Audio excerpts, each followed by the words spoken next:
সালাম আলাইকুম, আসাদুল ভাই ভালো আছেন? ওয়ালাইকুম আসসালাম। আলহামদুলিল্লাহ। আপনারা কোন দেশের জন্য পাসপোর্ট জমা দিলেন আজকে? মালদ্বীপের জন্য। মালদ্বীপের জন্য টোটাল আপনারা 5 জন। জি। আপনাদের দেশের বাড়ি কোথায়? নওগাঁ জেলা। নওগাঁ জেলা, উত্তরবঙ্গে আর কি। নওগাঁ জেলা থেকে আপনারা 5 জন মালদ্বীপ এমটিসিসি কোম্পানি। ওকে, জি জি এমটিসিসি কোম্পানিতে কনস্ট্রাকশন সেক্টরে আপনারা যাইতেছেন। জি। তো আপনার নাম জানি কি ভাইয়া? মোহাম্মদ মুখলেসুর রহমান। মোহাম্মদ মোখলেসুর রহমান। আপনার নাম? আমার নাম মোহাম্মদ মেহেদি হাসান। মেহেদি হাসান। আপনার? মোহাম্মদ জাহিদ।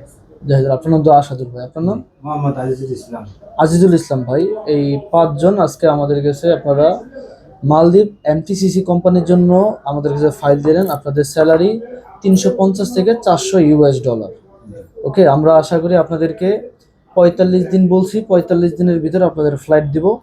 30 দিনের ভিতরে, যেহেতু এমটিসিসি কোম্পানিতে আমাদের ভিসা একটু লেট হয়। ফেডো কোম্পানিতে হইলে আমরা আবার 15-20 দিনে ভিসা করতে পারি। এমটিসিসি কোম্পানিতে আমাদের ভিসাগুলো করতে একটু লেট হয়। তো আমরা 30 দিনের ভিতরে আপনাদের ভিসা করে দেবো ইনশাল্লাহ। ইনশাআল্লাহ।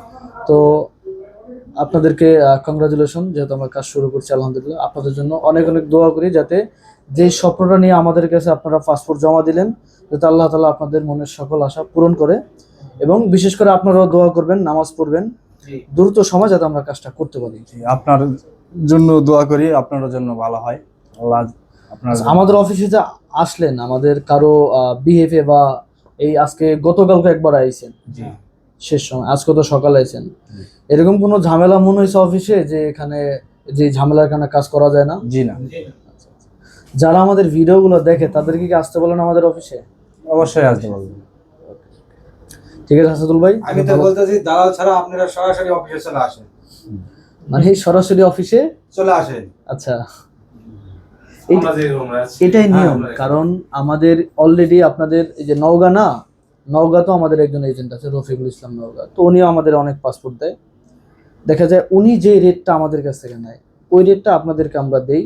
দেন উনি আবার ওইখান থেকে বাড়ায় নেয়। যারা উত্তরবঙ্গে যে মানুষগুলো আছে, আমি এখানে 2বার সফর করছি। তো অত্যন্ত গরিব ফ্যামিলি, ম্যাক্সিমামই আপনার মাটির ঘর, দেখতে অনেক সুন্দর, কিন্তু তাদের আর্থিকভাবে কিন্তু এত টাকা পয়সা তাদের থাকে না।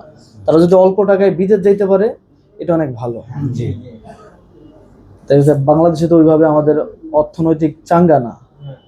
তারা বিদেশ যায় যদি ভালো ফ্যামিলি টেনে ভালো থাকতে পারে, এটা আমাদের সবার জন্য ভালো। টাইমটাও কম না, 1.5 মাস।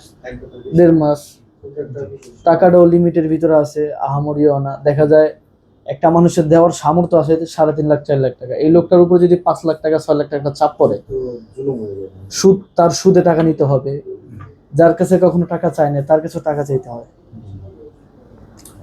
তো এইটাই ভাই, আমরা দোয়া করি যাতে আপনারা যে আশা নিয়ে আইছেন, আল্লাহ তাআলা যাতে আপনাদের মনের আশা পূরণ করে। আলহামদুলিল্লাহ। আমাদের জন্য দোয়া করেন যাতে সঠিকভাবে আপনাদের কাজ করতে পারে।